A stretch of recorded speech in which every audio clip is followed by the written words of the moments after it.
H1B visa जो है 71% Indians को मिलता है।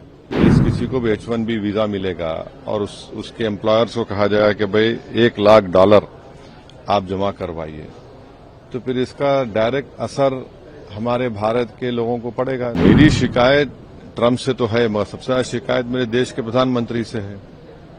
आपने अहमदाबाद में इतना बड़ा मीटिंग की, स्टेडियम में मीटिंग की, हाउडी मोडी किया आपने, ये क्या फायदा हुआ बताइए। बिल्कुल हम सकम ना करें ये अमेरिका की ट्रंप सरकार की ब्लैकमेलिंग को। बहुत बड़ा असर पड़ेगा ना, बहुत बड़ा असर पड़ने जा रहा है भारत के उन तमाम नौजवान लड़के लड़कियों पर जो बड़ी मेहनत करके आगे बढ़ते हैं। भारत में H1B वीजा जो है ज्यादातर पूरे, पहले तो समझिए कि H1B वीजा जो है 71% इंडियंस को मिलता है।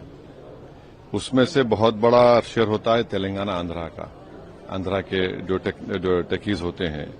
और इस बात का खास ख्याल रखिए कि जो भारत को करीब $125 बिलियन का रेमिटेंस होता है।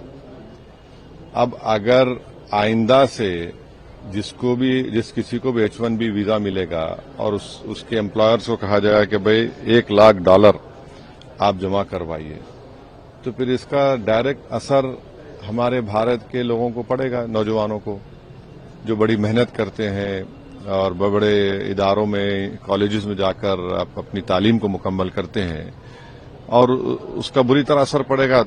मेरी शिकायत ट्रंप से तो है, मगर सबसे ज्यादा शिकायत मेरे देश के प्रधानमंत्री से है। आपने अहमदाबाद में इतना बड़ा मीटिंग की, स्टेडियम में मीटिंग की, हाउडी मोडी किया आपने, ये क्या फायदा हुआ बताइए। और हम लोग क्या कर रहे हैं। मैं कोई पॉलिटिकल पॉइंट स्कोर करना नहीं चाह रहा हूं, मगर भारत सरकार को और खासतौर से मोदी सरकार को सोचना चाहिए कि ये सब जो पाकिस्तान का मिलिट्री चीफ जाकर खाना खाता है ट्रंप के साथ, फिर हमारे पड़ोस में हम देखते हैं कि पाकिस्तान और यूएस का ट्रेड एग्रीमेंट हो जाता है। ये सब इससे हो क्या रहा है। और फिर ये अगर इस पर हम कंट्रोल नहीं करेंगे तो फिर नुकसान हमारे इन बच्चों का होगा। और हम ये उम्मीद करते हैं कि हमारे जितने ट्रेड एग्रीमेंट्स, करीब 16 या 18 ट्रेड एग्रीमेंट्स हम डी-डॉलराइजेशन करके रुपीस में दे रहे हैं, वो करने की जरूरत है। और बिल्कुल हम सकम ना करें ये अमेरिका की ट्रंप सरकार की ब्लैकमेलिंग को।